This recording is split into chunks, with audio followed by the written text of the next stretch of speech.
A verdict has been reached in Trump's fraud case, and he's been ordered to pay a staggering $355 million and can't run a business or apply for loans in the state of New York for 3 years. Trump's lawyer, Chris Kise, was paid $9 million to represent him in the case. So friends, for just a small upfront investment, you too can have a huge chunk of your net worth wiped out. Also, Trump paid lawyer Alina Habba $4 million to represent him in the E. Jean Carroll case, where he lost $83 million. His super PAC spent $50 million in legal expenses last year, and if we do the math on that, he could lose over $1 billion in legal judgments if he gets the same return on investment that he did with Chris and Alina. Guys, should we all donate to his legal defense fund? Because his lawyers seem to be the only thing capable of taking him down. But don't worry, Trump has a brilliant plan. Now that he's got Ronna McDaniel out of the way, Donald Trump wants his daughter-in-law to be RNC co-chair. He would have nominated Jared Kushner, but Jared's got just a couple of loose ends to tie up in the Middle East. The idea is to turn the RNC into his personal legal fees piggy bank until he can get reelected, and then get the entire party down on bended knee like a Boys to Men concert. Then maybe they'll get around to helping. I'm just kidding, they don't do help. What in the name of Hunter Biden's laptop is going on with impeaching Joe Biden? Why hasn't it been done yet? Well, funny story. Turns out that the main informant in the case has been charged with lying to investigators. Marjorie Taylor Greene is currently looking for other people to impeach because if she doesn't get her fix soon, she'll start getting twitchy. This just in, Joe Biden is old. First we're hearing about this. And his 77-year-old opponent is young and virile and definitely not crazy. We have to win in November, or we're not going to have Pennsylvania. They'll change the name. They're going to change the name of Pennsylvania. America, you got a choice. Old and crazy, or just old? Do you want your old to be upgraded to Old Supreme? That doesn't mean you get sour cream and guac. It just means that there's a new conspiracy theory every 2 days. 1 in 5 Americans now believe that Taylor Swift is part of a secret conspiracy to elect Joe Biden. In fact, there's a story going around now about a televangelist from Arkansas who claims Satan is engineering Taylor Swift's marriage to Travis Kelce so she can give birth to the Antichrist and launch an apocalypse war against Jesus. So many Americans will believe any crazy thing you tell them, and I genuinely don't know what to do about that. I don't know if we should try to spread more positive conspiracy theories, like my uncle's neighbor's taxidermist says that if you start doing the dishes, Angela won't leave you. Or do we try to out-crazy the crazy by making up weirder theories, like Taylor Swift is an alien sent to Earth to harvest slaves for a Teutonium mine on Xandar? I don't know.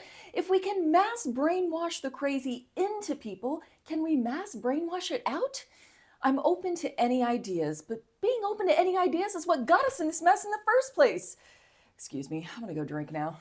When asked about what he'd do if Russia attacked a NATO country, Trump said he'd be all like, I don't know, fuck them up, I guess. Not my circus, not my monkeys. Now, I've never liked the man, but did I ever think that Trump would set Europe on fire just to watch it burn? Nope, really thought it would be Central America. The Russian Tourism Board once again has its work cut out for it after Alexei Navalny suddenly died in prison.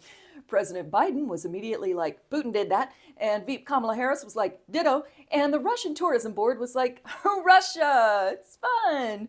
We promise not to throw you in a gulag. Fellas, did you screw up Valentine's Day again?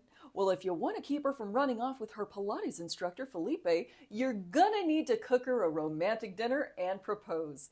Just bite the bullet and do it. But how can you make the moment extra special? Chef Austin is here to help you craft the perfect proposal that'll help banish Felipe forever. During your romantic dinner with your special person, where is the best place to hide the engagement ring? Do you drop it in the champagne? No, this is wrong. If you put the ring into the champagne, they are going to asphyxiate and possibly die. Asphyxiation is not sexy, unless you're alone in a hotel room and you happen to have a very sturdy leather belt. Maybe we put it on the cake. Again, this is wrong. If you put the ring on top of the cake, she is going to think that it is fondant and just wolf that bastard down. There is nothing less romantic than trying to get that ring back later. No, my friends, the answer is simple. The ring goes into the rotisserie chicken. And you're gonna want to really get it way up there. Yeah, so she can't accidentally eat it. But I promise you, this is the most romantic thing you will ever do.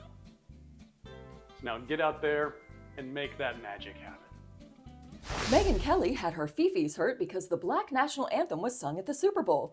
If there's one thing that white women with black-looking names can't stand is when black people have their own shit. How can blacks still be angry about slavery, they say? Didn't we do enough for them by shipping them off to prisons and ghettos?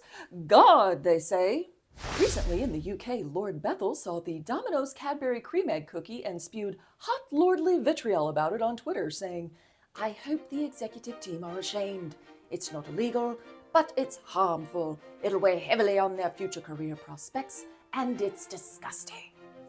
I honestly don't know what's funnier, the cookie, the fancy rage, or the fact that this guy's worried about candy cookies in the middle of the UK's recession. Let me put this in terms a lord would understand. Perhaps a re-examination of one's priorities might be in order, old chap. In an adorable story, some sheriff's deputies had a dickens of a time wrangling a naughty kangaroo that was hopping around.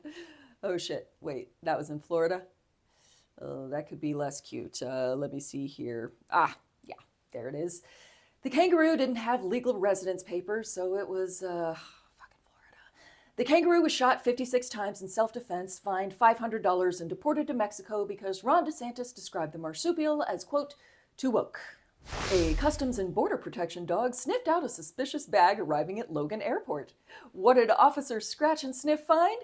You guessed it, a bag full of mummified monkeys. The owner of the bag, who had just returned from a trip to the Congo, tried to justify it by claiming they were for, quote, his own personal consumption.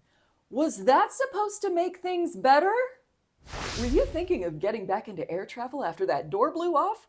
Well, you might want to start checking the train schedules because there's a new worry in aviation. Maggots raining down on your head. That's right, a Delta flight had to turn back because maggots started falling onto passengers from the overhead compartment. Apparently a passenger brought a rotten fish on the plane, like you do, and boom, raining maggots. Guys, could we all agree, as a species, to stop being weirdos on planes?